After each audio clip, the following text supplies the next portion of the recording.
Relax, the press box is closed, but the mic is just getting warmed up. Welcome to the Hockey Writers Inc. Join your host, Ron, as we talk all things Philadelphia Flyers and Lehigh Valley fandom.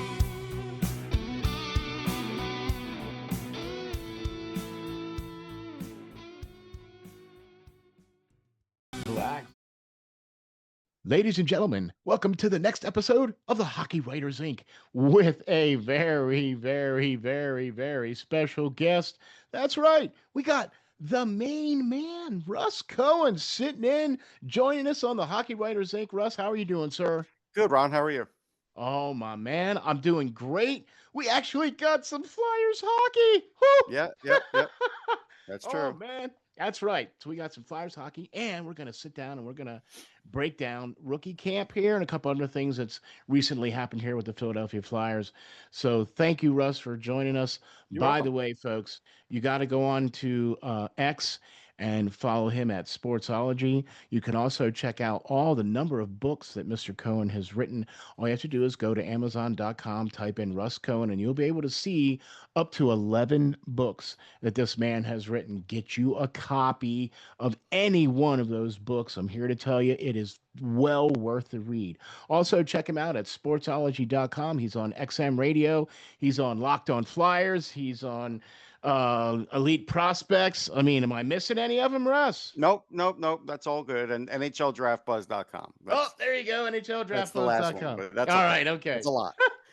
Okay, so it's a mouthful, but we got the man Russ to join us on the show, and we're going to break down rookie camp. And the first thing I want to say or ask you, Russ, was so far with the group of guys that are there now, right?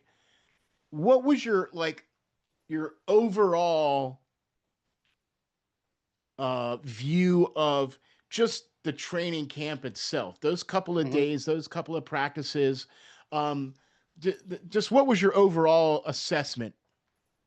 Yeah, I thought John Snowden ran a good camp. I mean, the camp was very succinct. I think players learned from the start to the finish. I wasn't there yesterday, but apparently some good things happened there.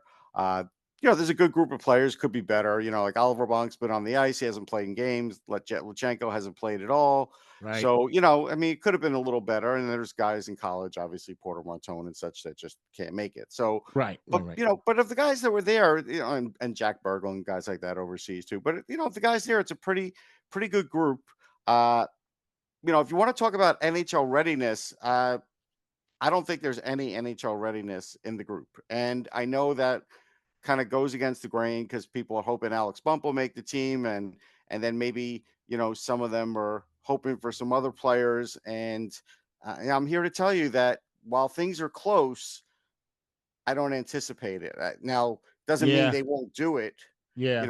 Nikita Gabrenkin Yeah. I was just is gonna. a Go ahead. Grabenkin. It was like I was Brinken. tongue tied. Yep. Grabenkin's kind of like spotty. Like he has really good shifts. He forechecks. He does all those things. The goal he scored. Even he came out the second day and said, "Yeah, I didn't play the greatest game. It was nice that he got the Right. goal. He played a Right. much better game in game two, but I don't know if he's playing a full NHL game here. And I think this is how I'm going to couch it. And I think this is where fans have to understand. If you're expecting, let's say you're expecting Grabenkin or Bump or Luchenko to make the team, well, then you have to figure out who's not playing, right? Yeah. Yeah. So so like, all right, if you want to say Nick Delorier, fine, okay, that's an easy one. Right. But let's just say, for argument's sake, that Sean Couturier is the 1C, and let's say Zegras does a good job and he's starting at 2C. Yeah. Then now at 3C, if you're going to go Dvorak, and maybe 4C Carson DeWart or someone like that, or even you put him 4C and Cates 3C, maybe, but I think they're going to have Cates on the wing. Then all of a Right. sudden, if Cates goes on the wing, and let's say they have to play Luchenko because they don't send him back, and the centers are jammed, they're going to put him on the wing. So then, and it may not even be for a whole season. Like, where are all these spots? Yeah. Yeah. If You you don't bring want to up put him those on the three guys. fourth line. Right. Right. Because that's not going to do them Gurbenkin any good. maybe, but he's not ready for that yet. Right. I'm with you. So, and that's the reason why I wanted to get your take on this. assessment here on the whole group of players that are here at this rookie symposium or this rookie camp. I I kind of feel the same. I'm not looking for any of these guys to make the team this year.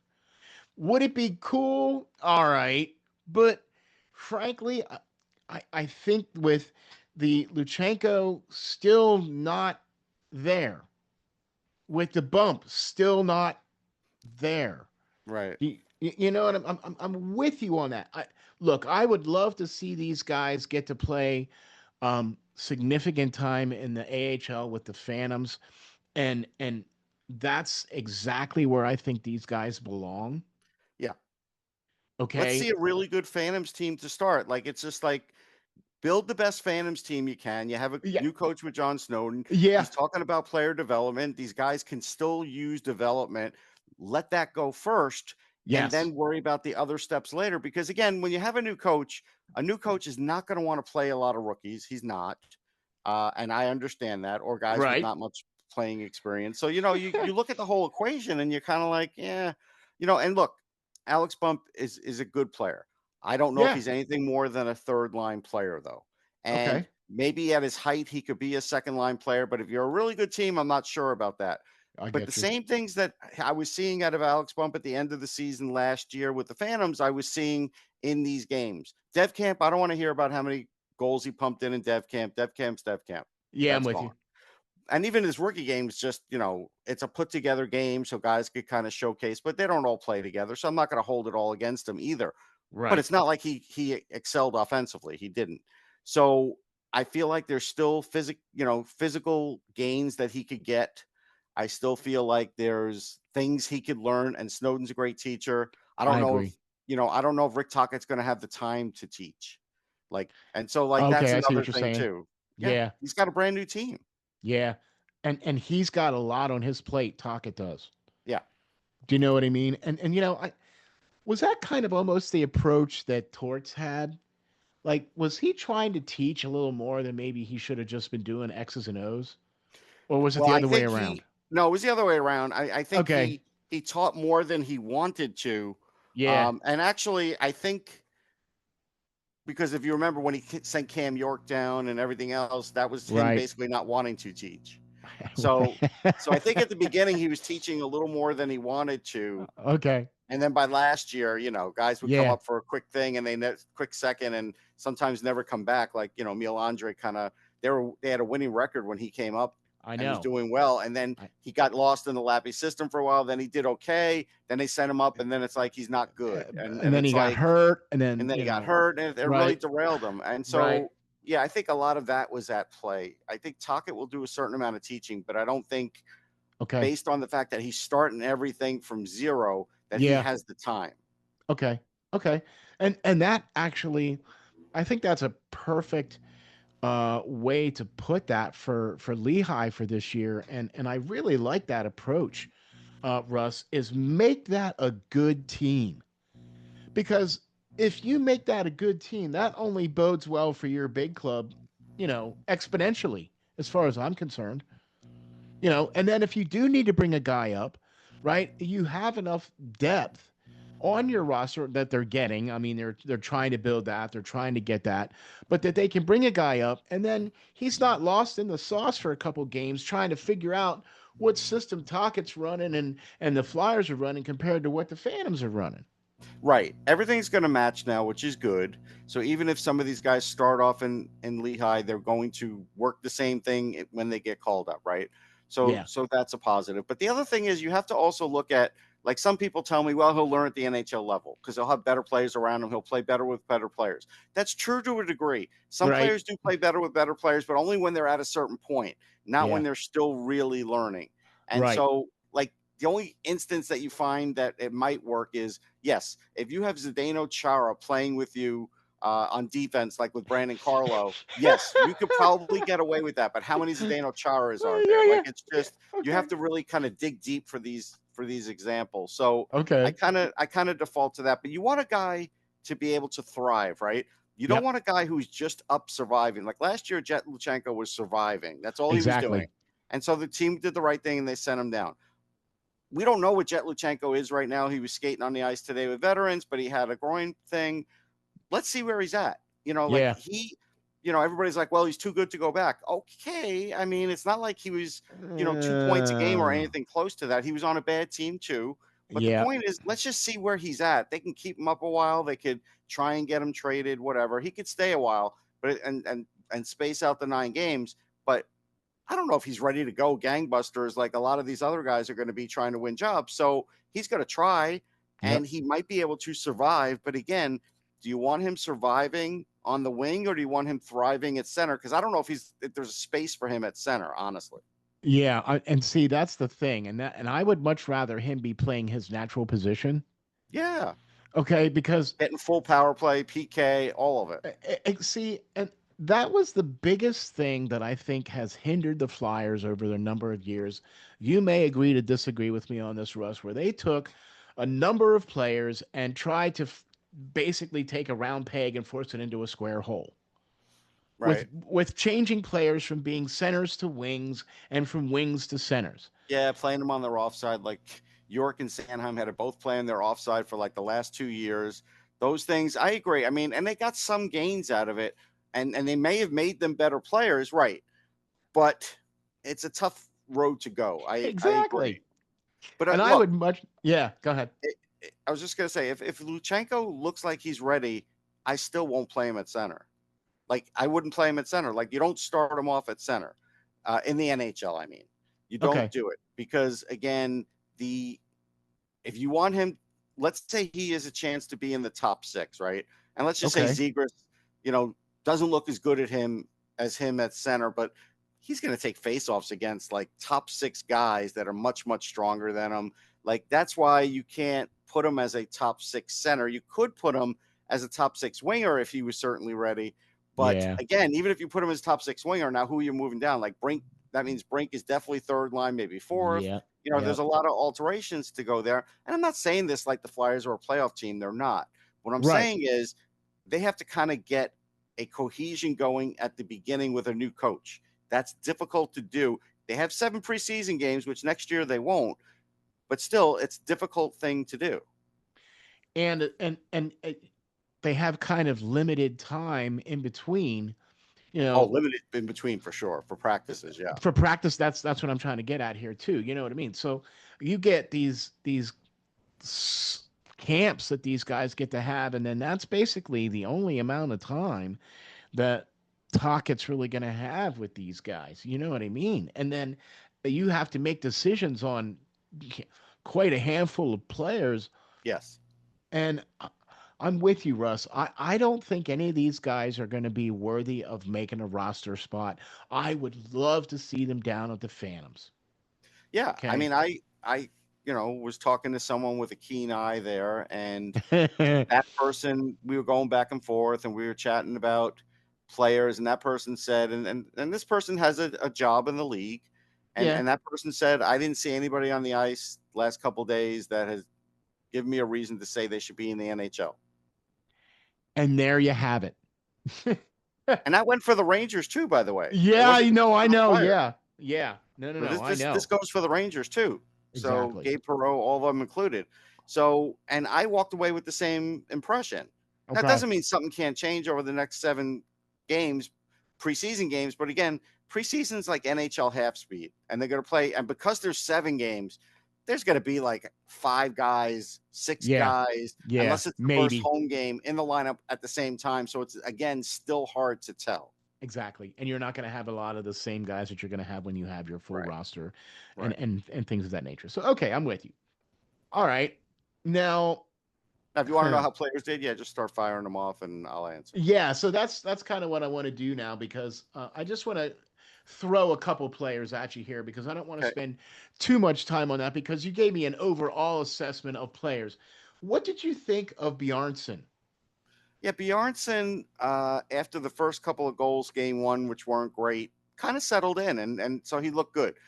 He never got settled in game 2. Like he just Okay. really didn't, and they only played him a half game. So, overall, honestly, I think the same inconsistencies that plagued him in the past still plague him, and I think that's something he will work on this year, his first year as a pro. He's only 20. So, Right. yeah, Okay. I think he has, Okay. he has potential to play in the NHL. I don't know if I see 1A potential. I so far have not seen that, but there's a lot of time with him. So we'll see. Okay. Okay. No, I was just curious because Yeah, some things happened, and I just wanted to get what your assessment was of that.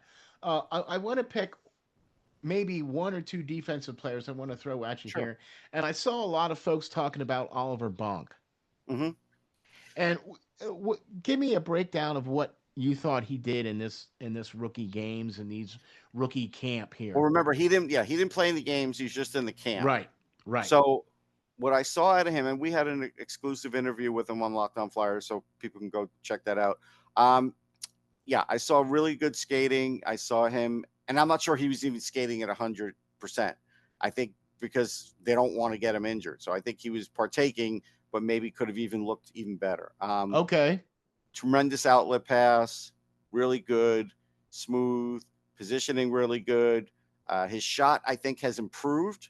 I think he's Okay. picked up on that. I think it's a little more accurate. And he did talk about how he worked on that a lot this summer, and it Okay. showed. Right. So, yeah, I look at Oliver Bonk, and I'd say it's not his fault Sam Dickinson was his teammate. He didn't lose a Yeah. spot to a player because, he just wasn't good enough. He lost Right. a spot to a player who's an elite offensive player at the junior level and could be at the NHL level. Yeah, I'm with you. So we have to remember that. So Okay. Bonk's greatest strength to me is, and he admitted this, he could play up and down. He could play, first, second, third pair. It doesn't matter. He can play with anybody, and Right. that's going to be his strength. He's a plug and play guy. Okay. Awesome. And that was why I wanted to ask you about him because I got to see the awesome interview that you guys did with him on Locked Okay. On. Yeah. And so that's why I wanted to broach that subject with you guys Yeah, yeah, because by the way, you guys got to go check out Locked On Flyers, man. Russ and company does a great job over there with covering the Flyers and the Phantoms as well too. yeah. They had Rachel's the host. She does Rachel, a great job. Yep. right? Rachel and you did a great interview with John Snowden. That was amazing listening to Yeah, he that was too. terrific. Yeah, he was Yeah, really that was a great interview. Check that out, folks. Locked On Flyers. Got to go check that out. Okay. So we talked about a goaltender, we talked about a defenseman, and what was your impression of Denver Barkey? Yeah, Barkay looks a little faster. His shot was the quickest release in camp.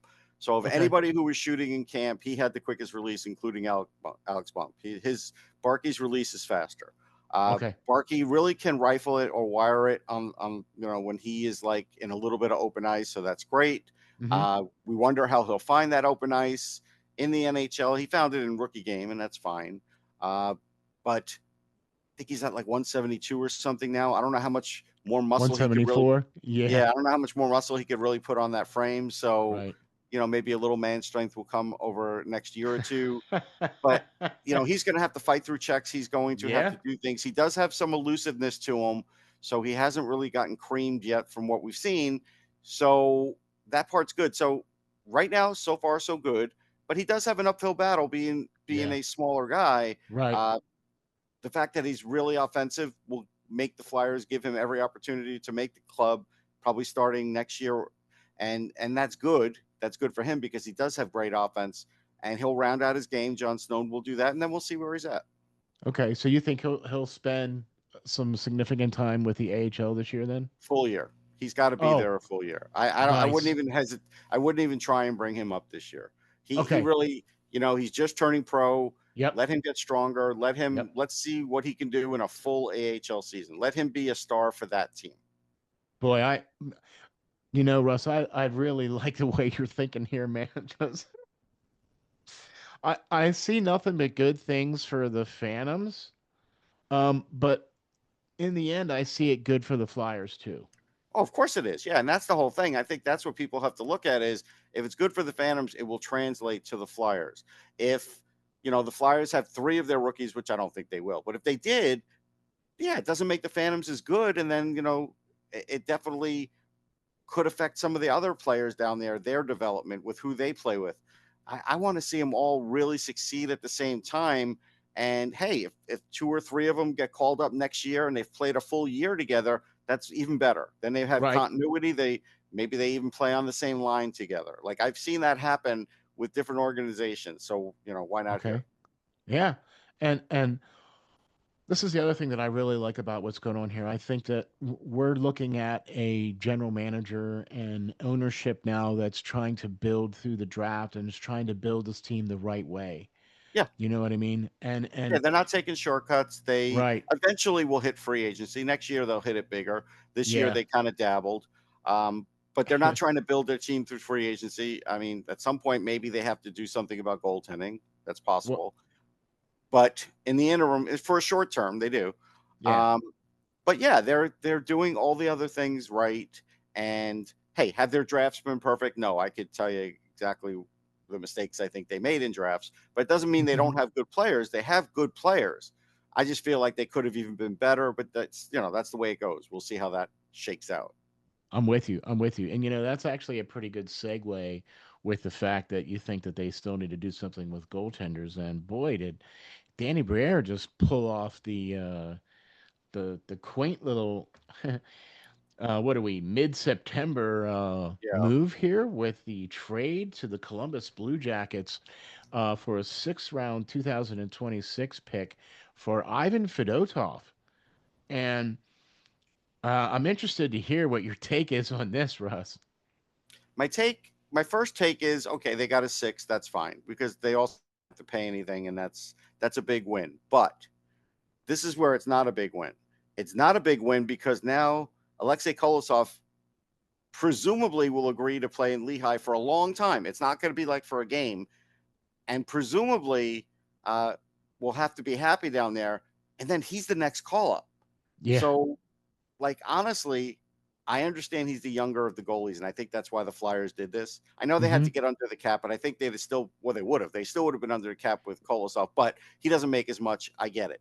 Right. However, they're still hoping for some future value here with Kolosov that I'm not sure is there, and that's what we're going to find out this year. But in the Yeah. interim, if there's an injury to Vladar, Kolosov is your backup, and he proved nothing as a backup last year. Agreed. Agreed. So See that's the that? scary part. At least for Fedotov, when you put him in, there were some moments where he looked like he was okay.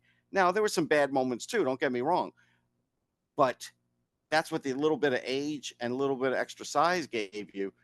Now they don't have that. So, like, if No. there is an injury, like if there's an injury to Urson, then Vladar is your starter, which he's never been the starter, so that's new for him. And Right. then you would have Kolosov as your backup for whatever amount of time. I'm not sure that's helped your situation. You know what I mean? Considering they want to make a step forward this year, so that's Yeah. tricky. That could be tricky. Yeah.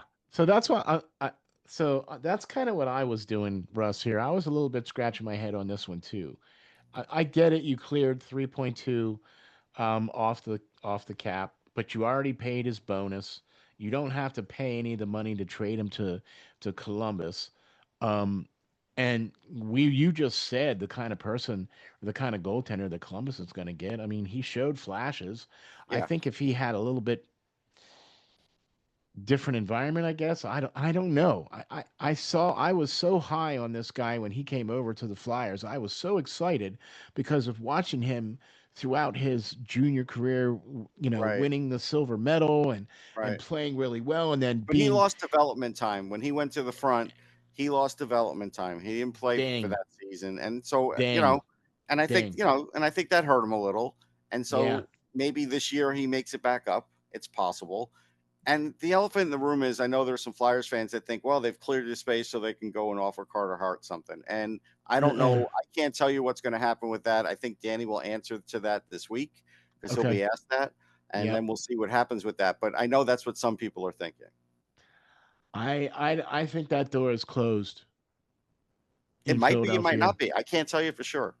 I mean, now with the Fedotov move, maybe, but I thought it was closed when they brought in Vladar.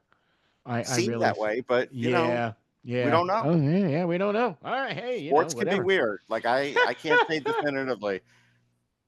Okay. All right. Well, gosh, man, there you have it, folks. We had a great breakdown of rookie camp and the rookie games here, and they wrap up camp today, right? Or tomorrow? Yes. Today, I think.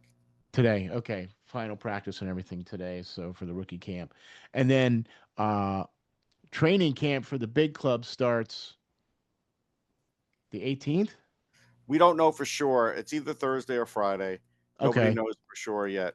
I do want to say Okay. this too because, um, Tucker Robertson. This was the first we saw from in a Flyers area. With Flyers stuff, Phantoms and Flyers. I know he's been playing in the AHL. He's pretty good. I think he's a good defensive center, and he was good in both games. So was Carson DeWart. He was good in both games. Steady as she goes. Now DeWart did have some assists in the first game, and maybe he got one in the second. But you're not really looking for a lot of points out of either one of these guys, but they do everything else well. They play Not if they're defense, going to they be play like a fourth line faceoffs, center, right? right? That's what you're thinking, right? They do all those other things, and so Yeah. and I think and I think Robertson was brought in because at the AHL level, especially if DeWart were to play in the NHL, then you're going to need another center down there, and I think he's that Yeah. insurance. Yeah, and he even has 5 games up with the Flyers as well too, and he did Yeah, play he for got those Michigan games State. last year. Yep. We did interview Carson too on Locked On Flyers. I had gotten an exclusive about a week ago, so that was fun too. There you go. There you go. Got to go to check that out, man. Locked On Flyers. Go check that out with Russ It's and on Rachel. shorts. There's some shorts there. Yeah, man, for sure. Check them out. You can follow them on all the socials. We'll have links and everything for that in the description. Russ, thanks very much for hopping on and joining us, man. We really appreciate your takes on all this great stuff. Anytime, Ron. Thanks. Yeah, appreciate it, appreciate it, appreciate it. Why don't you tell the folks where we can find all of your wonderful stuff, sir? Told everybody before, it's fine. Just go to sportsology.com or amazon.com and you'll find everything you need there. There you go, for sure. And then you also got to check out the articles on elite prospects, NHL draft buzz. Just search me on Google. That's the easy way. Just Google him, right? Russ Just Cohen. Google me. You'll find everything you need right there for sure. We'll have some links and stuff here in the description. Thank you all for tuning in and checking us out, man. This is episode number 203. The Hockey Writers Inc. welcomes Russ Cohen. We would like to say big props and thanks to lowercaseblues.net. Check them out, man. Go to lowercaseblues.net. They provided the opening music for this show. Great group of guys, man. You got to go check out their website. They got great swag. They got a couple of videos out, their albums out, and all kinds of dates that you can hit them with as long as you're on the East Coast. Go check them out, lowercaseblues.net. Thank you very much for Russ for joining us, sir. Thank you. You're welcome. All right. We will catch you all on the next episode of the Hockey Writers Inc.